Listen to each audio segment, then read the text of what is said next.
Hello everyone and welcome to the first part of the video series about how we mixed our third album. My name is Misha and today we're gonna get kicked and punched by drums. Before diving deep into mixing itself, let me introduce this video odyssey. It will feature mixing the third album using an example, the song Ravenous Planet, since it's the most diverse, interesting and beloved one. The general ideas we had on our minds when we had to mix the third album were to develop and to improve the sound we already had on the Vortex of the Worlds, so on the second album. We wanted to make it heavier, cleaner, punchier, and so on, so simply make it better and more professional. And we learned a lot of new techniques and gained a lot of experience, which we want to share with you. Before diving into the drum sound, which we'll cover in this video, there is a small disclaimer. The whole mixing video series and all the sounds will be gone through the master chain. It's important to mention because that's the way we mix our music. So the master chain will be covered in the end of the whole series. But keep in mind that all the sounds are going through an additional effects chain. With all the foreplay done, let's begin with drums.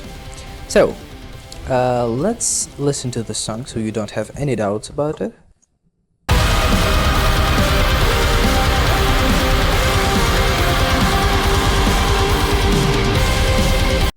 It's definitely Ravenous Planet. And let's listen to the isolated drum tracks.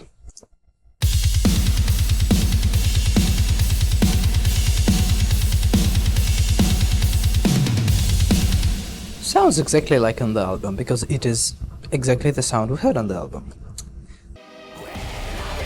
So, let's start with kick. It's important to mention that I will turn off all the sum effects for now and will go only through kick effects. We used perfect drums with a kick Ludwig Legacy Maple 24 by 14 inch. I turned off all the effects so you can listen to the kick itself. Kind of boring, regular kick, nothing special. And now we'll go through each effect and I'll explain why we used it and what does it do to the sound. So, let's begin with the basic equalization. It doesn't do much, just a bit more low end and a bit more spikiness, a bit less boominess or boxiness in the low mid, so nothing special. Then comes kind of an important effect. You can hear that it adds a lot of the sub information. We add 3.65 dBs of the sub bass, so under 50 Hz. What is important about it that we add it with saturator. It's Saturn 2 from FabFilter, and we use dynamic knob. What it does, it's kind of a clever compressor, so instead of tweaking a lot of different knobs in a regular compressor, it's a nice go-to option just to use dynamic knob in the Saturn 2. We also saturate the signal a bit, so 44.2% of the drive, but the most important thing is that it's a clean tape mode on the saturation, which is really subtle and it doesn't add a lot of distortion. So that's important thing. Let's continue. Then we add transit with the default transit processor in the FL Studio. You can hear that it kind of makes the room and the sustain of the kick quieter. We needed it because we wanted to process the room separately later on and create it using reverb. So it kind of isolates the punch and the transient of the kick, leaving the sustain somewhere else. Then we have a Pro in B.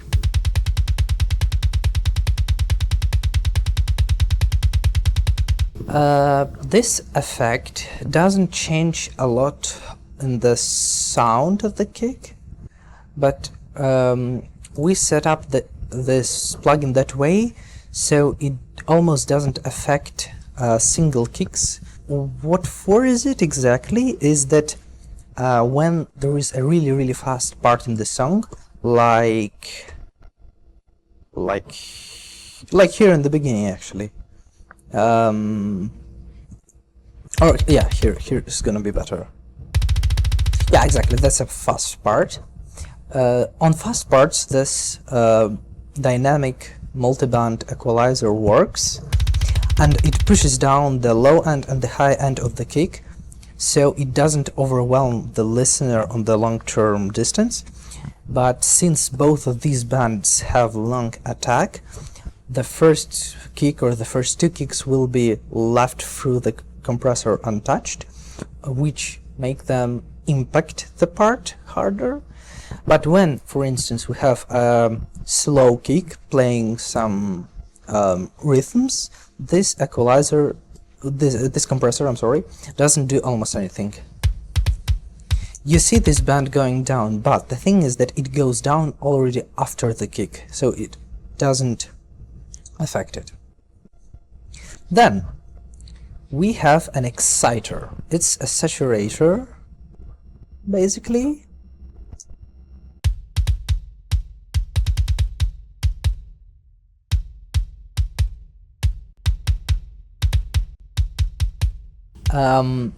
What it does change the sound of the high peak, of the high snap of the kick. So we didn't like that the tone of the high snap was kind of a narrow. It was just a p, and the saturator makes it kind of wider in the frequencies, so it's not focused on some frequency, it's rather distributed along a lot of high frequencies, starting from 3.4K. And it changes and makes the high end of the kick louder. We also saturated a bit the low end to make it thicker.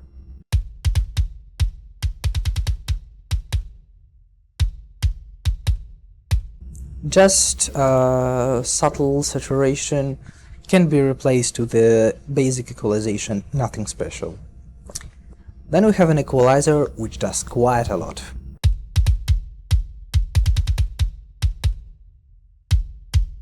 Here we can already hear the basic formation of the sound. So we add a lot of sub bass and bass and even a bit of low mid frequencies, and we add a lot of air and high frequencies. So basically we make the kick more metallish with less mids. It is the decision you make while mixing with all other instruments, so it's not what you do usually when you create the sound. So you have all the mix and you hear that your kick isn't quiet, but it lacks impact and snap in the high end, it lacks punch and boom in the low frequencies, and that's what this equalizer does. Then we have a compressor.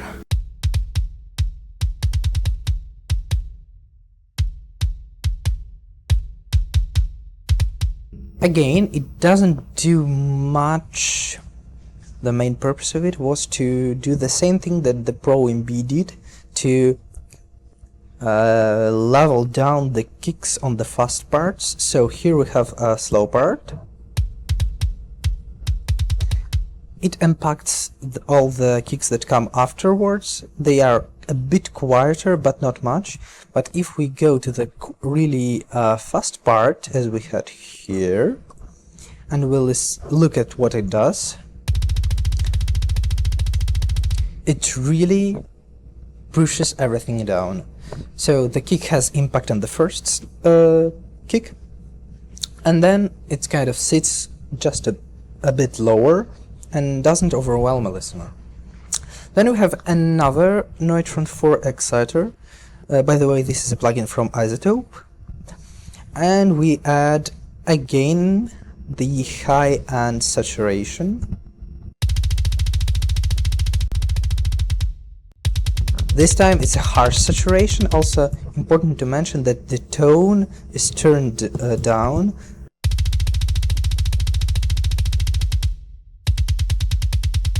The tone is basically the place where the most saturation happens. So the more you pull it to the left, the more saturation will happen in the mid and low frequencies, and the more you pull it to the right, it will saturate more high frequencies. So we didn't want the snap to be very airy and high-endy, and that's why we pulled it down. Then we have a newfangled saturator. This is an interesting plugin that doesn't do a lot to the sound basically, but it's very important for gain staging and later limiting. What it does, it cuts the peaks of the sound. What for is it? We use it to limit, so to compress the signal peaks that are too high and might trigger limiter on master later on, and this helps to avoid problems with triggering limiter and clippers on the master later. So it's kind of a nerdy technical stuff that doesn't do a lot to the sound. And then we have another one, equalizer, which does quite a bit more low end, a bit less boxiness, and we played around with the high shelf for the kick, and at the end decided to turn it off because it was too harsh and too sparky. And that's it for the kick drum. Let's go and continue with the snare drum. That's how the snare drum sounds in the, like, completely processed.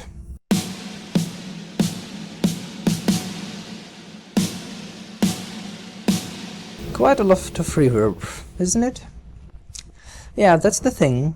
My brother Alex loves long and taily snares, and that's why we got that sound.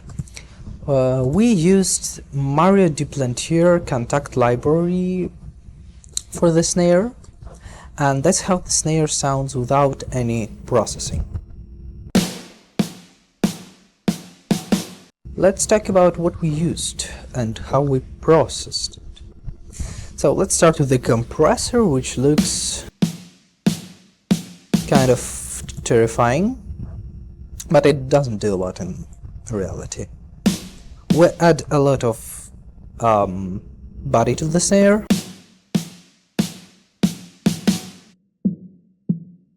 We cut all the unnecessary sub-information that it had.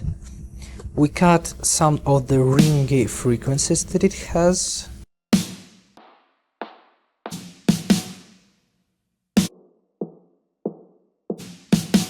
There are not a lot of them in this snare, but we decided to cut them out, and we turned up a bit the high frequencies, so it has more snap. Then we have again a neutron 4 exciter. For us it's a good to go thing, and it saturates low end.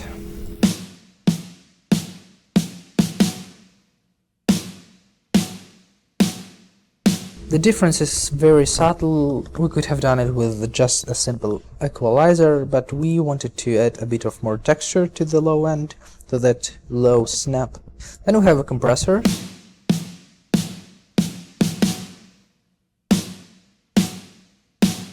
To emphasize the attack of the snare. As you can see, here is the attack at 23 milliseconds. So what does it mean? It means that the compressor lets first 23 seconds of the snare to pass, and then it pushes the volume down. So we emphasize these 23 milliseconds of the snare. And then happens again the same thing which happened with the kick. Gain staging. So this thing just clips, hard clips. It's important to mention, it's not soft clipping, it's a hard clipping. It clips everything above the certain level, and this way we are sure that we don't have extreme peaks later on the bass chains or on the master chains. What interesting happens with the snare, it's routed to two different reverbs. The first one adds this kind of high, very high, long reverb, and it's very soft and like a shadow, like an air, like a wind. And then we compress it. Compression after reverb is a technique that's known for a long time, but what it does, it makes the reverb a bit flatter. So usually when you have a reverb, it consistently fades out, usually linearly, in a volume. But if you add a compressor, it makes reverb flat, so the volume of reverb stays for some time the same, and then it drops down. And also important thing is that we didn't want any snap in the reverb, and that's why we set our compressor to 0 attack, so it eats the transient of the snare. And we had also a second reverb, also a very big. It's a default preset cathedral in the very large presets.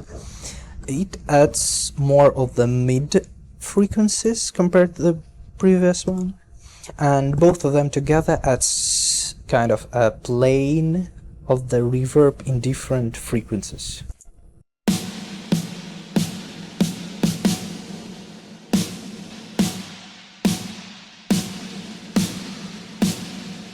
They sound really nice together. And that's basically how our snare sounds. Let's continue with toms. For toms, we used Superior Drummer 3 with a Metal Machinery library, default toms in the Superior Drummer 3 Metal Machinery library. What interesting thing we did is that we layered it with an electronic toms, which are in the drum library itself. Here is the part with the toms. Yeah, so basically, what happens here? Let me turn off all the effects that it has. Oh, I'm sorry, I'm lost. Yeah, so no effects, and I'll turn off also all the electronic layers. So that's how the toms sound, and that's how the electronic layers sound like. So we mix both of them together. We tuned each tom, because without that they would be out of tune. It's kind of a subtle thing.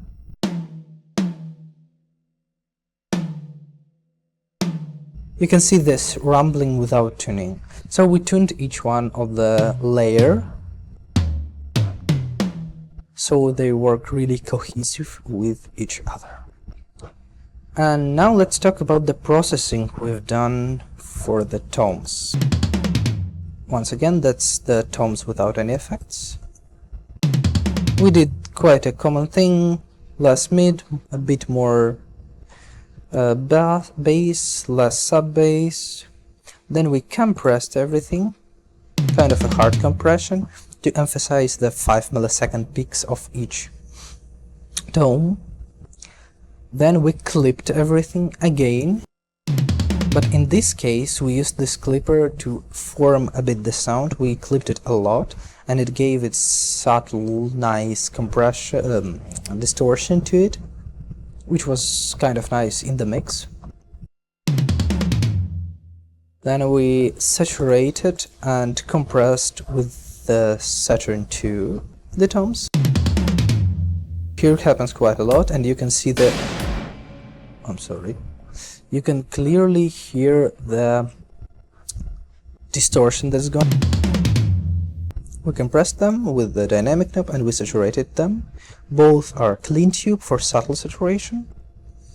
Then we EQ'd them once again, more high-end, and we decided to turn up back the mid frequencies because we lacked them. Then what happens next is a very interesting plugin. It's a disperser from Snap-Hip.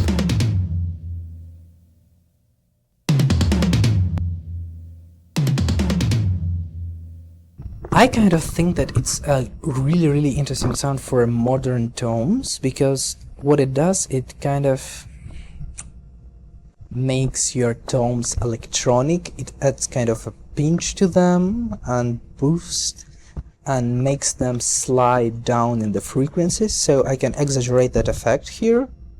So that's how we had it on the album, and exaggerate it. It makes them wobbly, yet this wobbly sound mixed in the right proportion sounds kind of... It also adds the peak to it, so the transient, and that's why we had to clip it once again.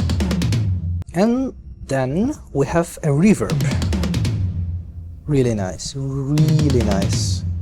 It's important that we turn down the decay length of the low-mid frequencies, so it doesn't boom and collect all the boominess of the sound in these frequencies. Yet we turned up the volume of the reverb there, so we had a short yet loud reverb in the low end, and we have very short reverb in the high end. With the mix at 33%, as wide as possible, kind of far away. You can see all the settings on your screen. If you want to copy them, feel free to. This reverb gives a lot of life to the tones. And that's it for tones. Let's continue with cymbals. For cymbals we used addictive drums. Wow. We used a metal library for that. It's a VSTI instrument. We used a false metal preset, and everything remained the same except we turned off the sound effects. As you can see, they're turned off. The most interesting things happen on the chain, on the track.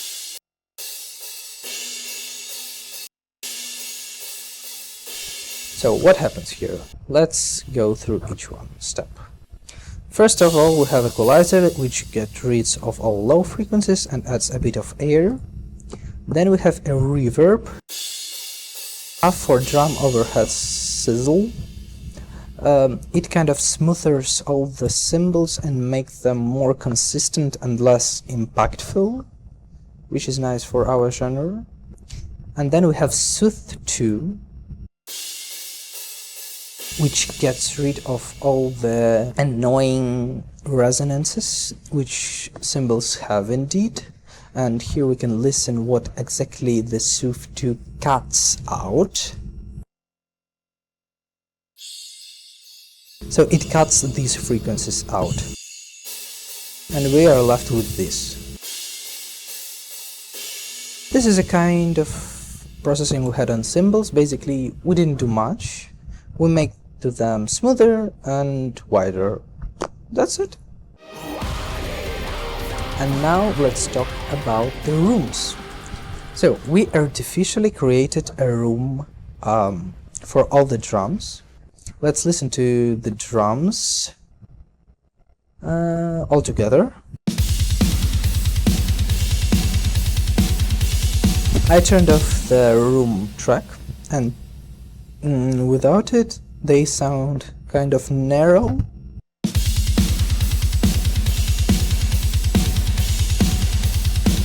This room track gives this kind of feeling that all these instruments, so kick, snare, toms, cymbals, which are from different libraries, have something in common, which makes them work really well together. So the common compression or the common reverb on any instrument instantly makes them more similar to each other and blends them with each other really well. What we had here is a medium drum room, just the preset, works wonderful. Really cool if you have different sample libraries which don't work really nice together. You add a common reverb, you then process them through the same effects, and you get really tight and cohesive sound. And this is it for this video. If you liked it or found something new or useful for you, give us a thumb up, leave a comment, let us know what you think, whether you use these techniques or you will use them. And also, if you want to dive deep into the multitracks of the song, you can head over to our Patreon page and download all of them. The multitracks are available only for Void Keeper and Void God level patrons. And see you soon in the part 2, in which we'll dive deep into the bass.